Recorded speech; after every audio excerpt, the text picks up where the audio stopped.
Property Market Warming Up. Hot Property by AARON McDONALD.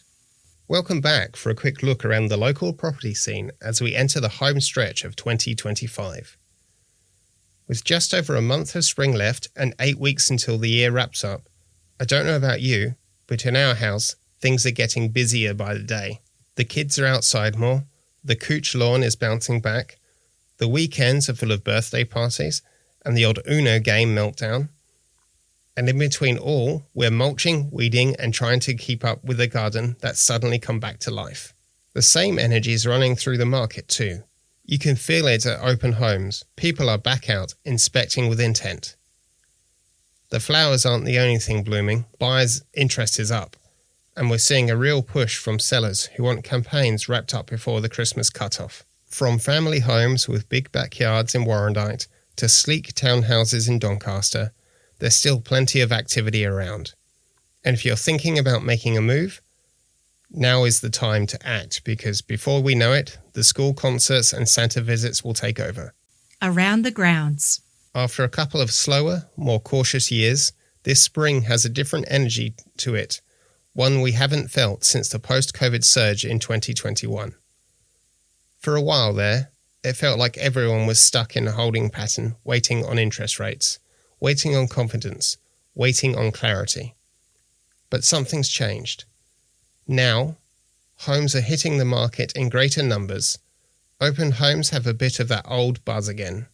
Buyers aren't just browsing, they're engaging, asking sharper questions, circling back for a second inspection. There's a quiet urgency creeping back in. Not desperation, just decisiveness.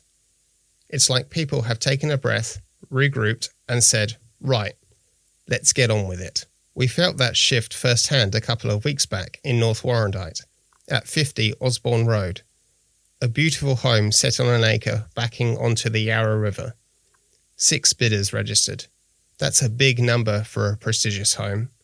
3 of them actively competed, and while the bidding didn't get out of hand, it was firm, fast, and clear.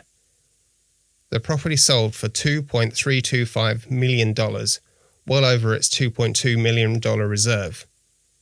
More telling, though, were the 3 buyers left standing, ready, willing, and still searching. That depth in the market, the fact that you've got real buyers missing out, hasn't been common in the past couple of years. And it's not just in North Warrandyte. We're hearing similar stories across Manningham and Nillumbik. Solid campaigns, strong competition, and a growing pool of buyers who aren't waiting for the new year to make their move. What's hot? If there's one conversation that keeps popping up at open homes lately, it's this. Can I put a tiny home here? Tiny homes are big. Whether it's a self-contained studio, a granny flat for extended family, or a sleek little setup to generate passive income on Airbnb, the demand for secondary dwellings has taken off. Buyers aren't just thinking about how they'll live in a property now, they're planning for flexibility down the line. A teenager's retreat, a home office, somewhere for mum and dad to stay long term. People are getting more creative.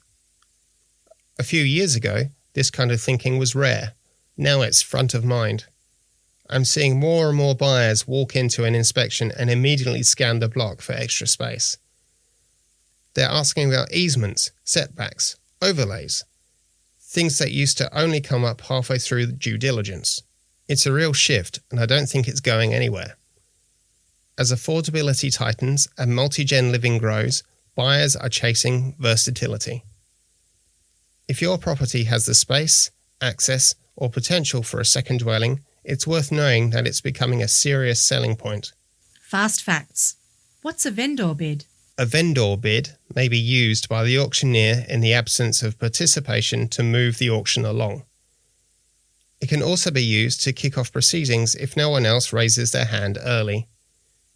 In Victoria, only the auctioneer is permitted to make a vendor bid on behalf of the vendor, and they can make one or as many as they wish during the auction. That differs from some other states. For example, in New South Wales and Queensland, only 2 vendor bids are allowed per auction.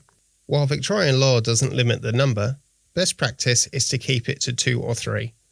Any more than that, and you may risk losing buyer confidence rather than gaining momentum. What's next? My favourite time of year. We're now entering my favourite part of the property calendar, the final run to Christmas. Energy's high, gardens look their best, and there's a real urgency in the air. Buyers and sellers are shifting gears, trying to lock in plans before the year wraps up. Looking ahead, we're likely to see the last major auction weekend fall on either Saturday, December 14 or possibly as late as Saturday, December 21. That'll depend on how the calendar plays out and how many campaigns launch in late October or early November.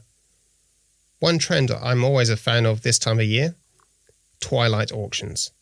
With daylight savings in full swing, the 6 p.m. time slot becomes prime real estate both for auctions and open homes. The light is golden, the vibe is relaxed, and people have time to get there after work. It creates great energy and often leads to very engaging bids. We'll also likely see more midweek campaigns pop up, especially for properties where timing around school holidays or settlement windows is tight. It's also worth noting, this is typically when sellers move first and buyers chase second. That's why late November into December can see a surge in buyer activity as people scramble to secure a home before the new year. If they've sold, they're motivated. And if they haven't yet, well, they're often trying to get something lined up early for 2026. So as we count down the last 8 weeks, expect longer afternoons, later opens, and that classic let's get it done before Christmas rush. It's a great time to be in the game. About Aaron. Aaron McDonald is a partner and auctioneer for Fletcher's Real Estate Warrandyte. Advice in this column is of a general nature.